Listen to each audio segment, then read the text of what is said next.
Осенью этого года в 9 регионах Российской Федерации, в том числе в Хангаласском районе нашей республики, будет проведена пробная перепись населения. Что выясняется в процессе переписи и в чем суть проведения данного мероприятия, нам сегодня расскажет Афанасий Захаров, заместитель начальника отдела статистики уровня жизни, обследований домашних хозяйств, населения и здравоохранения Федеральной службы государственной статистики по Республике Саха-Якутия. Доброе утро, Афанасий. Доброе утро. Итак, что же под собой подразумевает пробная перепись населения? Зачем она проводится? Здесь надо начать с того, что органы государственной статистики приступили к подготовке к такому крупномасштабному мероприятию, как всероссийская перепись населения. Вот она у нас запланирована к проведению в 2020 году. И, собственно говоря, ставшей уже традицией, каждый раз перед проведением этого мероприятия проводится так называемая пробная перепись населения. Да? Скажем так, это некая генеральная репетиция, которая нам должна будет показать все основные моменты проведения. Да? То есть это подготовка методологической, технологической и организационной схемы проведения этой переписи. Так, но нам известно, что перепись делится на два этапа. Это общероссийская, да, и региональная. Что в себя включает региональный этап? Это вот новшество, которое у нас появилось действительно в этом году. Вот вообще в современном мире у нас уже достаточно, скажем так, глубоко цифровые технологии вошли в жизнь человека, да?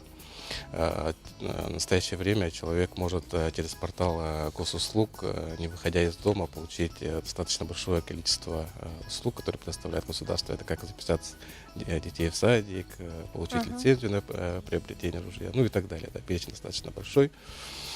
И, безусловно, одним из, скажем так, подготовительных этапов проведения всероссийской переписи населения это будет подготовка к новому виду и сбору информации. Это самостоятельное заполнение гражданами переписных листов через портал госуслуги. Это будет первый этап. Он пройдет у нас с 1 по 10 октября этого года. То есть любой гражданин, который имеет подтвержденную учетную запись на едином портале государственных услуг, сможет переписать себя и членов своей семьи, непосредственно не выходя из дома.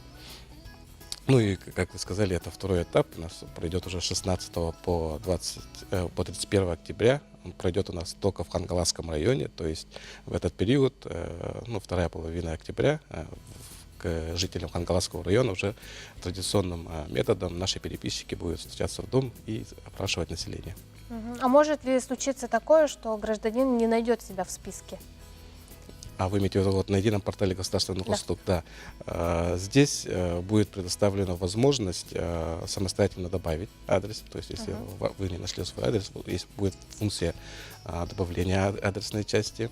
Но сейчас у нас, скажем так, есть, скажем так, реестр, единый адресный реестр, да, который позволяет уже достаточно, который имеет уже достаточно подробную информацию по каждому дому и адресной части поселения.